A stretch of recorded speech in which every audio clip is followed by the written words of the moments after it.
Kachins are a primarily Christian ethnic group, residing mainly in Kachin State, Myanmar. Their region, known for its natural resources like jade and timber, has faced decades of conflict as the Kachins struggle for autonomy and rights in a predominantly Buddhist, Burman majority nation. Traditionally, the Kachins practiced animism before adopting Christianity in the 19th and 20th centuries, adding to their distinct cultural identity. Since Myanmar's independence in 1948, successive governments have pursued policies of Burmanization, an effort to assimilate ethnic minorities into the dominant Burman culture.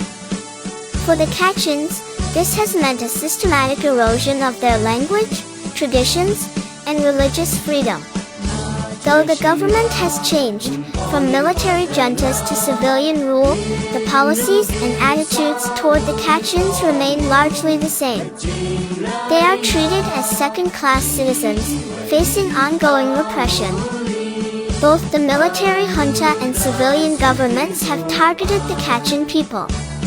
Armed conflict between the Kachin Independence Army, KIA, and the Myanmar military has led to widespread displacement, human rights abuses, and what some call a genocide against the Kachins.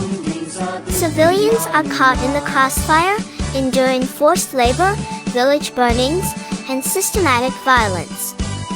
The government's exploitation of Kachin resources adds fuel to the fire, with economic interests outweighing the human cost. So, does Kachin belong to the Burmars? The answer is no. Kachin's association with Myanmar was never voluntary. No Burmese kingdom ever ruled Kachin.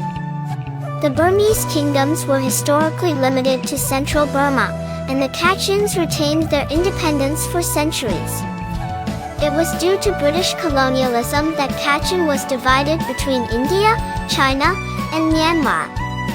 Kachin leaders resisted British expansion at a time when the Burmese kingdom had already surrendered to colonial rule. This historical context deepens the sense of injustice Kachins feel toward the Myanmar government today. Even during the Japanese invasion of Myanmar in World War II, the Kachins faced horrific violence at the hands of the Burmese. The Burmese Independence Army, BIA, aligned with the Japanese, inflicting massacres on Kachin civilians. Kachin children were tortured and killed, while the Japanese were left unpunished. Today, the world must listen to the Kachins. Recognizing the plight of the Kachins is essential for human rights and peace in Myanmar. The world's attention could bring change to the ongoing atrocities they face, reminding us all that silence only enables further suffering.